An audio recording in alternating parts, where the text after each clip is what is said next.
Taskmaster number 2, which was published in 2020 with this impressive cover, witnessed an epic fight between Taskmaster and Hyperion. Maria Hill is dead, and the entire world thinks that Taskmaster did it, cause his shield was found on the scene. The Black Widow is already on his trail, and wants nothing but revenge.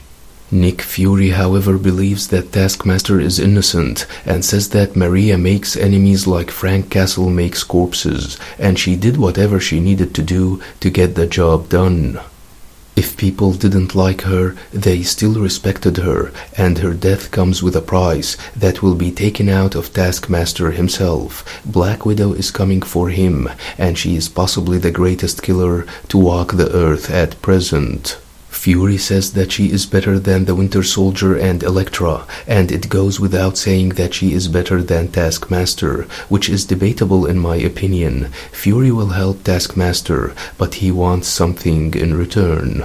Later on, Fury tells Taskmaster that Maria was working on something called the Rubicon Trigger, an old Hammer project, but he can't gain access to it, and needs Taskmaster's help.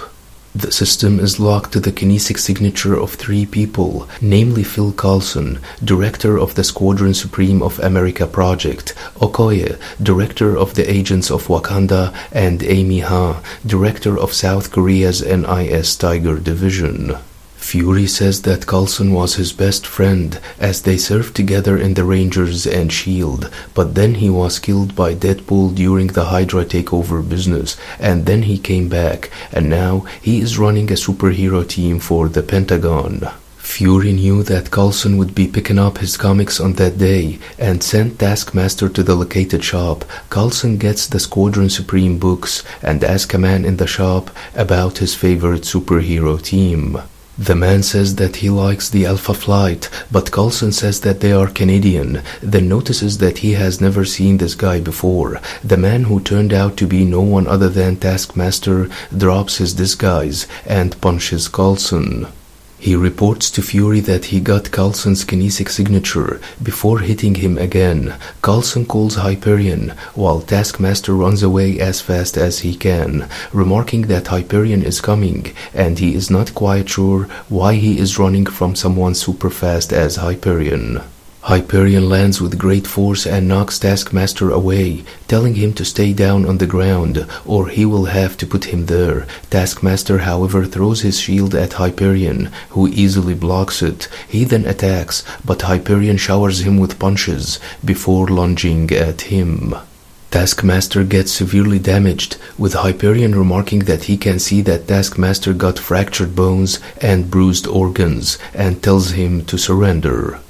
Earlier, Fury tells Taskmaster that they have encountered many Hyperions from different dimensions over the years, and he has no idea which one of them is this Hyperion. Some of them are heroes, but some are lunatics. Back to the battlefield, Taskmaster tosses small bombs to distract Hyperion and to buy himself some time, before shooting him with some arrows, but Hyperion melts them with his eye beams. Hyperion is a god, and Taskmaster's sword can cut anything except a god. Hyperion breaks the sword before punching Taskmaster and knocking him away with another, telling him that he crossed the line when he went after Coulson, and there is no going back from that. Earlier, Fury tells Taskmaster that they don't know much about Hyperion, but he still got files on him, and he knows that couple of years ago a Hyperion got pinched, and he was put in the Thunderbolts program, and they were able to control him with the one thing that could hurt him, the Argonite radiation. Back to the battlefield, Taskmaster shoots Hyperion with an arrow carrying the Argonite before collapsing. The arrow seemingly misses Hyperion, but it comes back and hits him from behind, causing him horrible pain.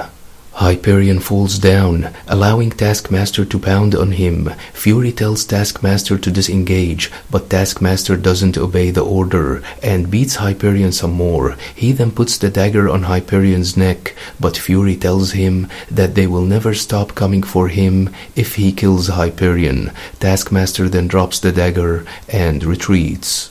Later on, it was revealed that Maria Hill did not die, explaining that the Rubicon trigger was a doomsday weapon in the hands of Norman Osborn that he could have held over the world to secure his position, a hammer he could have used to crack the world open.